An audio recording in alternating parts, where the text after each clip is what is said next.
नमस्कार मित्रांनो, आजच्या भागात असा एक धक्कादायक प्रसंग घडणार आहे ज्यामुळे संपूर्ण कथेला वेगळेच वळण मिळू शकते. डिंपलच्या मनात निर्माण झालेला एक संशय आता मोठ्या रहस्याचा पडदा उघडणार का, असा प्रश्न प्रत्येक प्रेक्षकाला पडला आहे. घराच्या बाहेर उभी असलेली डिंपल अचानक एका निळ्या रंगाच्या सिमेंटने भरलेल्या ड्रमकडे पाहते आणि तिच्या मनात भूतकाळातील भयानक घटना पुन्हा जाग्या होतात. तिला आठवतो तो काळ जेव्हा वाड्यामध्ये कट्टा बांधून त्यामध्ये रूपाला कायमचे गाडण्यात आले होते. त्या घटनेची सावली अजूनही तिच्या मनातून गेलेली नाही. डिंपल त्या ड्रमकडे बारकाईने पाहत राहते. तिच्या चेहऱ्यावर संभ्रम, भीती आणि संशय स्पष्ट दिसू लागतो. काही क्षण ती शांत राहते, पण तिच्या मनात सुरू असलेल्या प्रश्नांचं वादळ अखेर बाहेर पडतं. ती थेट गोपाळकडे वळते आणि विचारते, या ड्रममध्ये सिमेंट का भरले आणि यात कोणाला गाडलंय का? हा प्रश्न ऐकताच गोपाळच्या चेहऱ्याचा रंग बदलतो. जणू काही त्याच्या काळजावर कुणीतरी हात ठेवला आहे.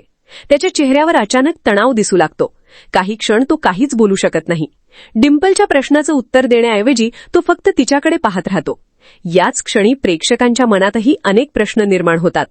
डिंपलने विचारलेला प्रश्न हा फक्त एक संशय आहे की तिने न कळत एखाद्या मोठ्या सत्यावर बोट ठेवलं आहे?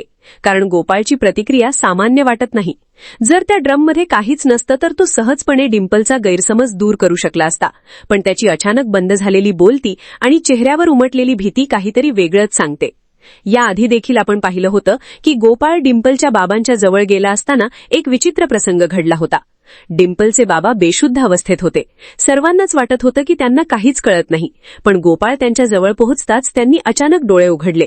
तो क्षण पाहून गोपाळ अक्षरशः घाबरून गेला. जणू काही त्याला भीती होती की डिंपलचे बाबा एखादं गुपित उघड करतील. त्यांच्या डोळ्यात काहीतरी असं होतं ज्यामुळे गोपाळ अस्वस्थ झाला. या घटनेनंतर आता हा ड्रम समोर आल्यामुळे संशय आणखी गडद होत आहे. गोपाळ काहीतरी लपवत आहे का? त्याने खरंच होण्याचा तरी खून केला आहे का? आणि त्या गुन्ह्याचा पुरावा या सिमेंटने भरलेल्या ड्रममध्ये लपवला आहे का? डिंपलच्या मनातही आता हेच प्रश्न सुरू झाले आहेत. कारण एकेकाळी तिने गोपाळवर पूर्ण विश्वास ठेवला होता. त्याच्या प्रत्येक चुकीकडे दुर्लक्ष केलं होतं. त्याच्या प्रत्येक संकटात त्याची साथ दिली होती. पण आता परिस्थिती बदलताना दिसतेय. यावेळी गोपाळचा चेहरा पाहून डिंपललाही जाणवतं की काहीतरी नक्कीच बरोबर नाही. ती त्याच्याकडे पुन्हा पुन्हा प्रश्नार्थक नजरेने पाहते. पण गोपाळकडे कोणतंच समाधानकारक उत्तर नसतं. मित्रांनो, अनेक वेळा एखादी व्यक्ती सत्य लपवण्यासाठी खोटं बोलू शकते, पण तिच्या चेहऱ्यावरील भीती लपवू शकत नाही. आणि नेमकी तीच भीती गोपाळच्या चेहऱ्यावर स्पष्टपणे दिसत आहे. म्हणूनच आता प्रेक्षकांमध्ये एकच चर्चा सुरू झाली आहे. काय खरंच या ड्रममध्ये एखाद्या मृतदेहाचा पुरावा दडलेला आहे? जर तसं असेल तर तो कोणाचा मृतदेह असू शकतो? गोपाळने कुणाचा खून केला असेल? की पुन्हा एकदा तो एखाद्या मोठ्या कटाचा भाग बनला आहे? या सर्व प्रश्नांची उत्तरं अद्याप मिळालेली नाहीत. मात्र डिंपलचा संशय दिवसेंदिवस वाढत चालला आहे. आता सर्वात महत्वाचा प्रश्न म्हणजे, जर डिंपलला सत्य समजलं तर ती काय करेल? ती पुन्हा एकदा गोपाळची साथ देईल की ती यावेळी न्यायाच्या बाजूने उभी राहील? कारण आतापर्यंत डिंपलने अनेक गोष्टी दुर्लक्षित केल्या आहेत. तिने अनेक वेळा गोपाळवर विश्वास ठेवला. पण जर यावेळी प्रकरण खुनासारख्या गंभीर गुन्ह्याचं असेल तर ती शांत बसणार नाही असंही वाटतं. डिंपलचं पात्र नेहमीच भावनिक दाखवण्यात आलं आहे. ती नात्यांना खूप महत्त्व देते, पण त्याचबरोबर तिला योग्य आणि अयोग्य यातील फरकही समजतो. म्हणूनच जर तिला खरंच गोपाळ दोषी असल्याचं समजलं तर ती त्याच्या विरोधात जाऊ शकते. अशा परिस्थितीत गोपाळ पूर्णपणे एकटा पडू शकतो आणि मग त्याच्यासाठी संकट आणखी वाढेल.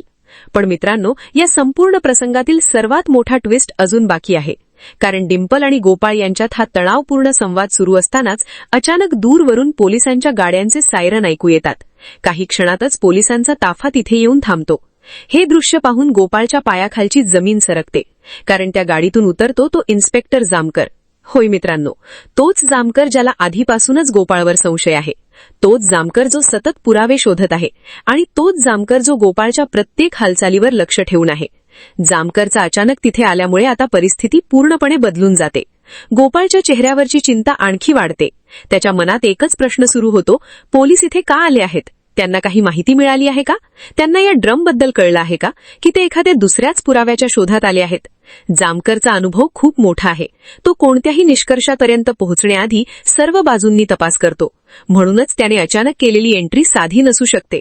कदाचित त्याला एखादा गुप्त फोन आला असेल. कदाचित कुणीतरी गोपाळबद्दल माहिती दिली असेल.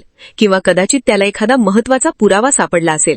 जर जामकरच्या नजरेस हा ड्रम पडला तर तो नक्कीच त्याची चौकशी करेल. आणि जर त्याला संशय आला तर तो ड्रम उघडून पाहण्याचाही आदेश देऊ शकतो. तेव्हा जर त्या ड्रममध्ये खरंच काही भयंकर रहस्य दडलं असेल तर गोपाळसाठी पळून जाण्याचा कोणताही मार्ग उरणार नाही. पण दुसरीकडे जर हा सर्व डिंपलचा गैरसमज असेल तर गोपाळ स्वतःला निर्दोष सिद्ध करू शकतो. मात्र त्यासाठी त्याला सर्व प्रश्नांची उत्तरं द्यावी लागतील. आता डिंपल, गोपाळ आणि जामकर या तिघांमधील संघर्ष पाहणं अत्यंत रंजक ठरणार आहे.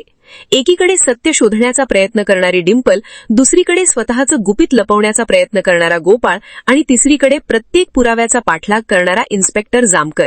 या तिन्ही पात्रांमुळे पुढील भाग अधिकच थरारक होणार आहे. मित्रांनो, तुम्हाला काय वाटतं? खरंच त्या सिमेंटच्या ड्रममध्ये एखाद्या भयानक रहस्य दडलेलं आहे? गोपाळ दोषी आहे का?